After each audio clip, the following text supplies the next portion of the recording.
This is Monkey World in Dorset, the largest ape and monkey rescue centre on the planet. Today on Monkey Life, 88 Capuchins rescued from Chile wake up to their first morning at Monkey World. We're just going to get as many of them in one room together and open all of the doors at once.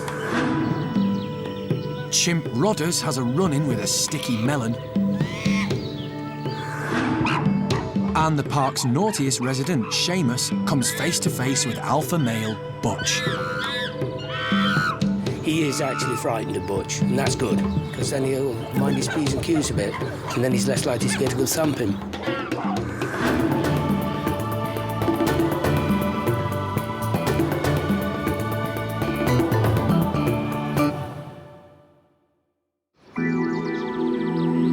Monkey World is a thriving 65-acre sanctuary. Yesterday it was home to 170 primates. But this morning, that number has risen to over 250. And the new arrivals are all waking up. 88 Capuchin monkeys rescued from Chile, South America, are being rehomed here. It's going to be a long day. I wanted to get in first thing just to make sure that everybody did actually make it through the night and recovered and woke up this morning, because, you know, it's always possible that through the night when you relax, something could go wrong. Everybody's fitting with us this morning, so that's the first good news. In Chile, the Capuchins were kept in a laboratory where they were used for medical research. Most lived in solitary confinement. When their studies finished, the primates couldn't be released into the wild as they had become institutionalized. So Monkey World stepped in, offering all 88 Capuchins a home. The Chilean Air Force flew the primates the 7,000-mile journey back to the UK.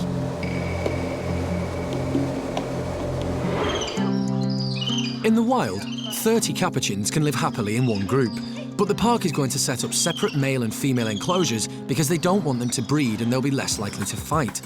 And that's going to mean 66 girls living together.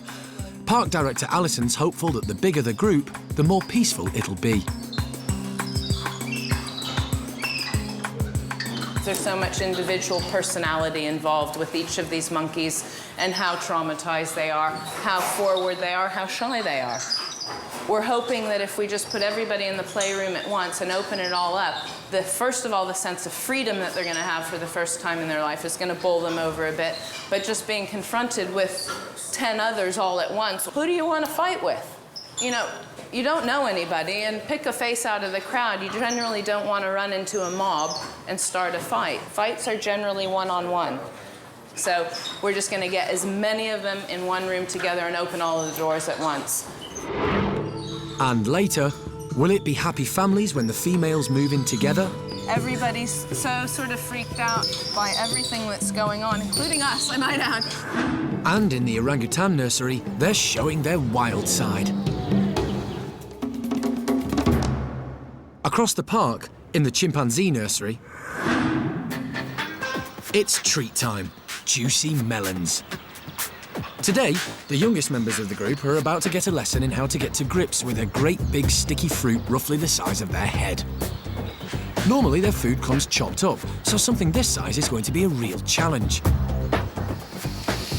In the wild, chimp youngsters learn about what to eat and how to eat it by watching and copying the elder members of the troop.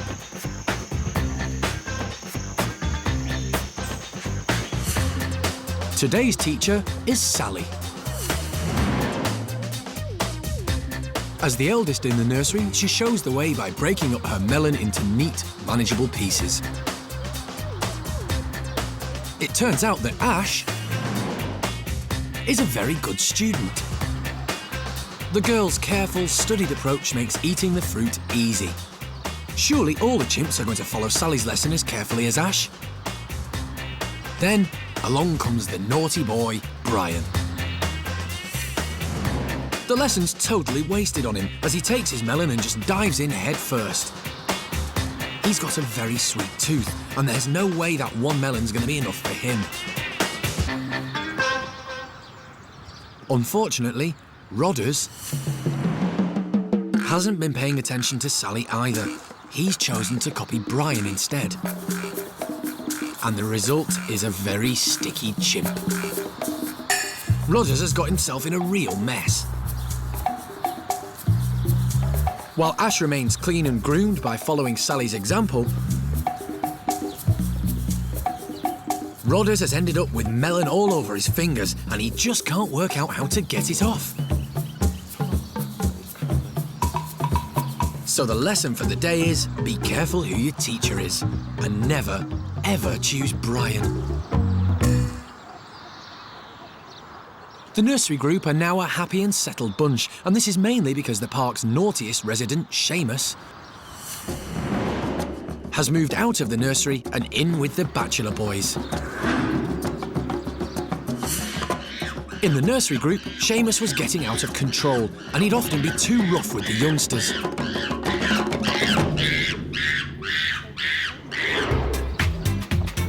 Now, he's enjoying life with the naughty boys. He's met the majority of the bachelors and they all love him. Now the little hooligan gets to have a rough and tumble with bigger hooligans, and life's a ball. But today, it's time for him to meet the slightly unhinged alpha male, Butch. This meeting could go badly wrong, but animal director Jeremy's convinced it's just what Sheamus needs. With all the other introductions in the bachelor group, he's still the spoilt brat, and he's got away with it. He is actually frightened of Butch, and that's good, because it is good to be a little bit wary of the boss. You know, whereas everybody else, oh, he's just a lad, and he gets away with it, and then you've got a right hooligan on your hands, and that's not good. Whereas now he is very, very aware of Butch, and that's where I want him, because then he'll mind his P's and Q's a bit, and then he's less likely to get a good thumping. See what happens. Bung him in. Sheamus and Butch's last meeting was carefully supervised. This time, Sheamus is on his own.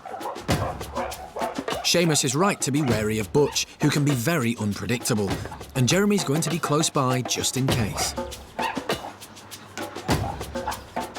Sheamus has made many friends in the group, and today the team have decided he should have his two best pals, Sammy and Jimmy, there for the introduction. He might just need the backup. Good boy. But luckily, it seems Sammy and Jimmy's presence is enough to keep Butch calm.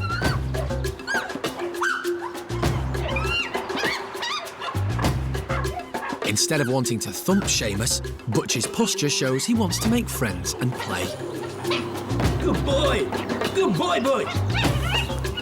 But Sheamus is just too scared to let the boss get near to him. And he looks to his close pal Sammy for reassurance. Hopefully in time, Sheamus will realise that although Butch has got to be greatly respected, his say is gospel and law, he's just got to relax to it and find an area where he's comfortable. And I can't see that being a big problem. It's just letting him get on with it.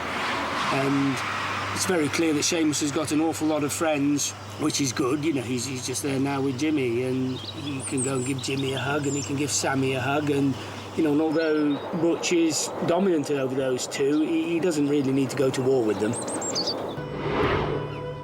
And later, can Sheamus stay out of the firing line when Butch reminds his boys that he is the boss?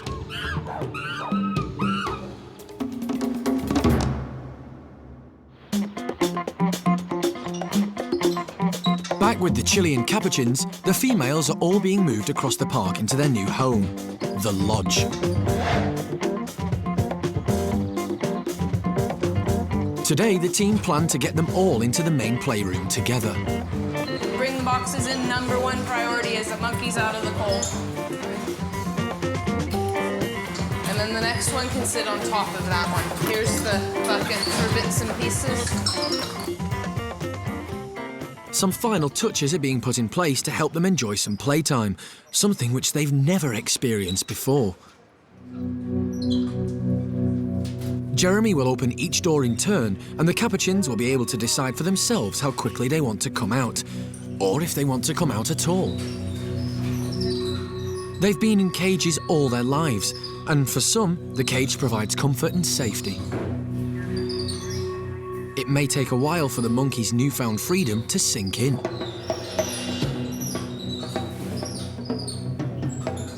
But soon, some pluck up the courage to explore.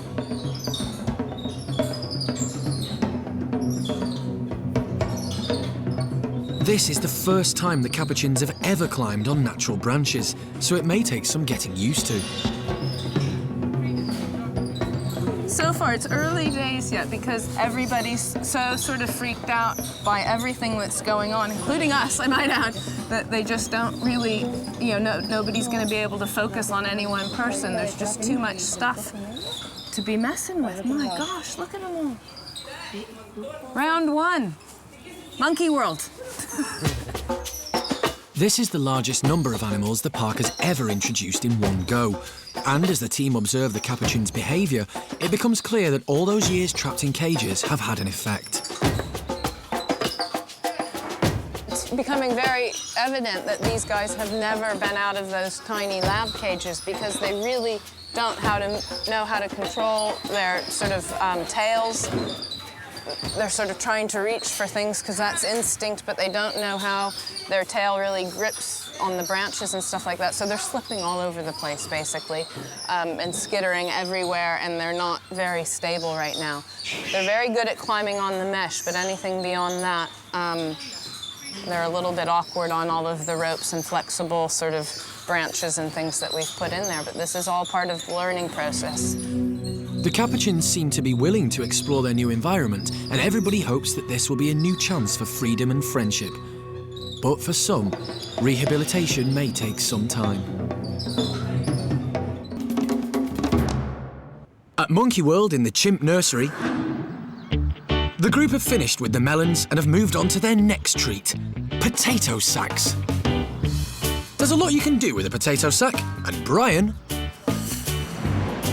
has got a few ideas in mind.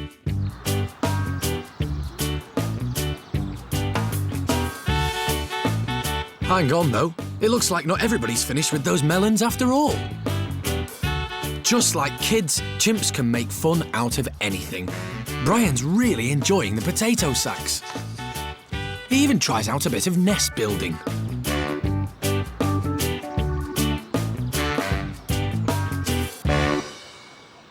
This gets the interest of one of his best friends, Ben. There's no way that Ben's going to miss out on this play session. It's great to see Brian making friends. When he first arrived, he was shy around the others. But not anymore. Brian's shy days are definitely over. He's happy, lively and confident, especially around Ben.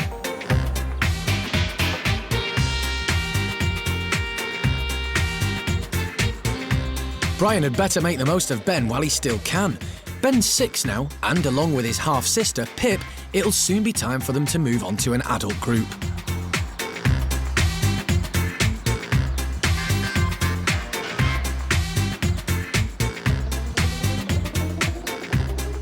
But for the time being, Ben and Brian have still got a lot of playing to do. Later, how will Monkey World's resident female Capuchin, Terry, cope when she moves in with the new Chilean girls? I've not known her live with females before, so this is going to be a complete new experience for her.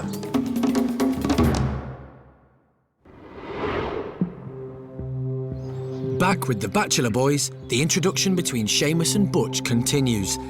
Sheamus is still avoiding Butch, and for now, Butch is leaving him alone.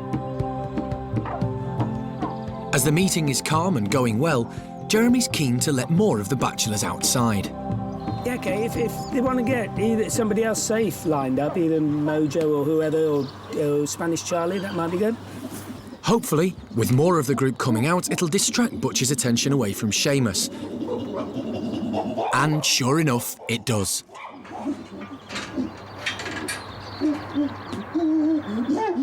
But as Butch hasn't seen his boys for a while, he's quick to remind them that he is the boss.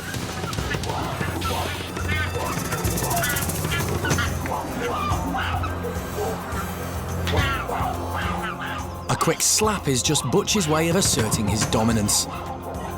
And his outburst is enough to make Sheamus stay right out of his way. But now Butch has made his point to Sheamus and his group that he's in charge, he's keen to catch up with his old pals.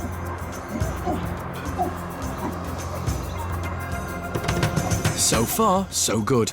But as always with the volatile bachelor boys, things can quickly change. Let's see, it can all fall apart at any moment. And I'm more than comfortable with what we've got now. Under Jeremy's watchful eye, the group will be left together, and hopefully Sheamus will soon find enough confidence to make contact with his new leader.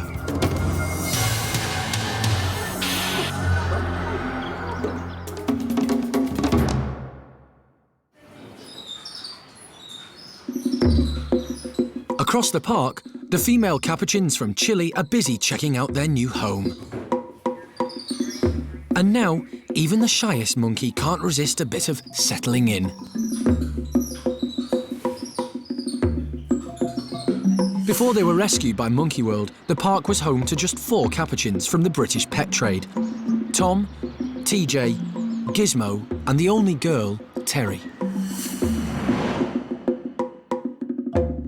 She's lived with the 3 males for 7 years, but now the park is able to move her into an all-female group. Capuchins are sociable animals, and this should be a much healthier and more natural environment for her. Hi, Terry! I've not known her live with females before, so this is going to be a complete new experience for her. How the boys will feel losing their female, we don't know, but, you know, we'll see how that goes. But, you know, she's stable, she does her own thing, you know, and she's been a Capuchin. You know, it's what they should be doing, you know what I mean? It's you know, we don't want pets. You know, we want to get a group of Capuchins together that work together as a group. Terry is curious about what's going on, but the team are convinced that this will be the right move for her. In Capuchin groups, the females will mix together and the boys will kind of hang out together. So this could hopefully be a really positive experience for Terry. She's very kind-natured, so we're expecting her to have lots of new friends.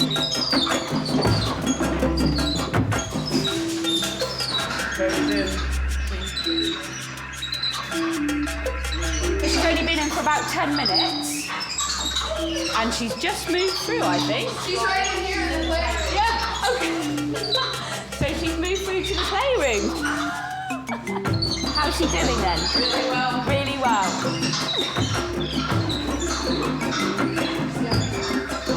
Terry has immediately settled in, and hopefully she'll be able to show the other females how to behave like Capuchins. Even though Terry in the past has done introductions and either been frightened or aggressive or upset about meeting certain individuals at Monkey World, that's always been one-on-one, because when we pick them up from the pet trade in Britain, they come to us one by one because people keep them in solitary confinement, which is such a tragedy for them. That means you get an antisocial animal, you're trying to put it with another antisocial individual, and you just have conflict immediately, head to head. This, if you want to consider that, is almost a luxury in the sense that there's so many here that nobody can focus on any one individual and have an issue. Eventually, all 66 females will live together alongside Terry, but it'll take time for the group to become completely stable.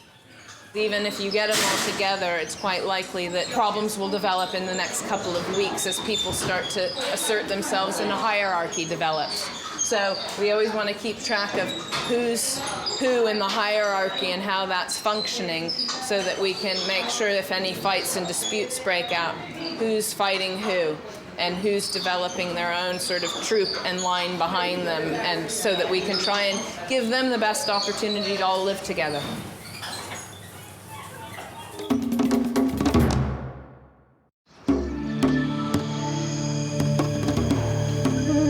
It's nearing the end of the day for the park's residents, and as some are preparing for bedtime,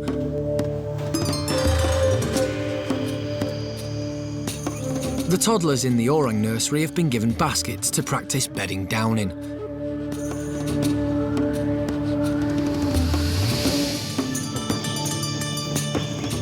In the wild, orangutans spend the majority of their time up high, and they build sleeping nests in the tree canopy. So it'll be interesting to see if any of the park's orangs are nest-building experts. It's foster mum Ame who spots the baskets first. She loves her naps, so this should be the perfect task for her.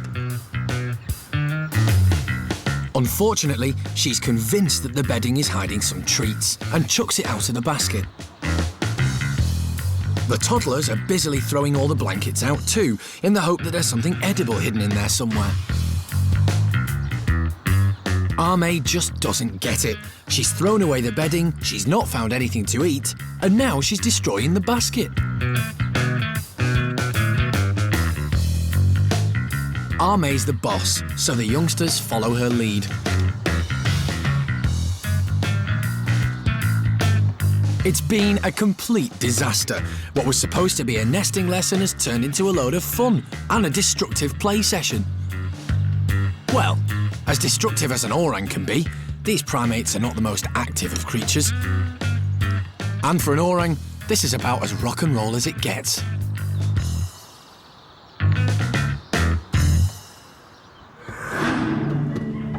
Next time, it's the turn of the male Chilean Capuchins to move home and meet each other. The males are far more dangerous than the females. They've got good canine teeth, and if they fight, they can cause themselves a lot of harm. Orangutan Kai shows off his acrobatic skills. And Chimp's Ben and Pip move out of the nursery. But they give wildlife vet John Lewis the runaround when he tries to sedate them. Generally, if you're patient enough, they'll make a mistake. Don't think she had all of that, but it was not a bad shot.